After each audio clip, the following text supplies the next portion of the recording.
After days of being accused of giving mixed messages, the Prime Minister now says that face coverings should be worn in shops in England to help prevent the spread of coronavirus. And the government is expected to decide within hours that the policy should in fact be mandatory. Only yesterday, the Cabinet Office Minister Michael Gove was saying that it was best to rely on people's common sense. Labour has accused ministers of contradicting themselves and of confusing the public. Face coverings are already compulsory in shops in Scotland. So according to Environmental Science and Technology Journal, they recently reported that it's about 194 billion disposable face masks and gloves that are being used every month worldwide. And signs of this pollution is already being observed by divers across the world. So I think it's going to get a lot worse. I think we're just starting to see it now. Seeing masks everywhere even if you just walk through the city centre, I'm sure you'll see face masks and gloves everywhere. In terms of masks in particular, the best data really that we have on it at the moment is from the litter counts that took place over the summer.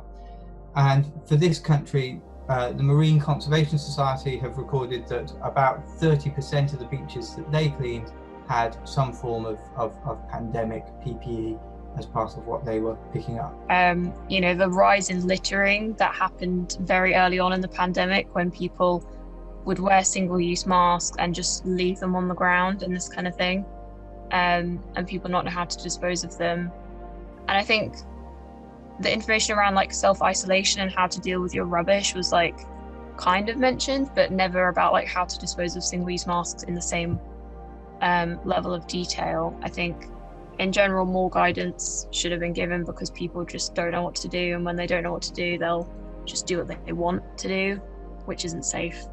We can see that plastics are a big problem in the environment already. Our research at Lincoln has looked at microplastics in particular, and we have looked at we've seen that in the local rivers around Lincoln there's large amounts of microplastics, and our expectation would be that we would see different forms of plastics as they come online moving into watercourses and other parts of the environment. I think similarly to any sort of single-use plastic, the biggest issue is the physical harm.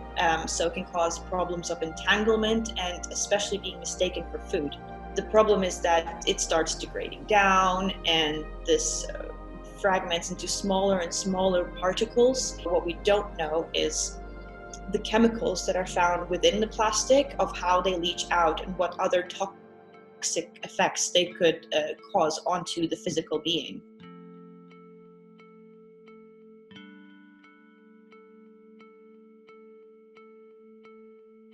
A poorly disposed of mask is something that actually probably carries a health risk, because on that mask you have got the viral load, and you wouldn't go and pick up somebody else's tissue in the street, and if you see a mask you can consider it exactly the same. So there's a number of ways in which we can create masks and plastic could create damage to the environment.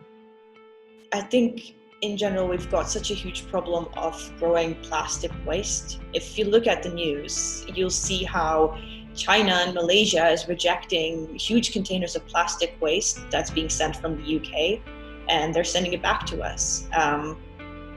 We just don't know how to manage it. We don't know where to put it. We don't know what to do with it.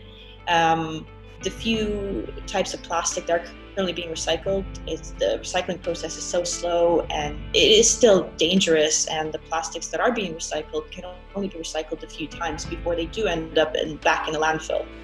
Plastics in themselves are not a bad thing, but how we dispose of them, how we recycle them, and how we use them are the critical things. But what we need to see is the development in plastics to the next generation, to see how they can be managed, how that whole process from the creation of plastics through to the disposal of them can be better managed. The few types of plastic that are currently being recycled, the recycling process is so slow, and it is still dangerous, and the plastics that are being recycled can only be recycled a few times before they do end up back in the landfill. So I think we currently still don't have the right treatment and processes in place to tackle these issues, and that's the biggest issue. Experts have found that not only are the coronavirus face masks clogging up storm drains and littered in the streets, but now they're finding that billions are floating around in the ocean. A marine conservation group has been tracking the number of face masks washing up on remote island shores like the island that's just south of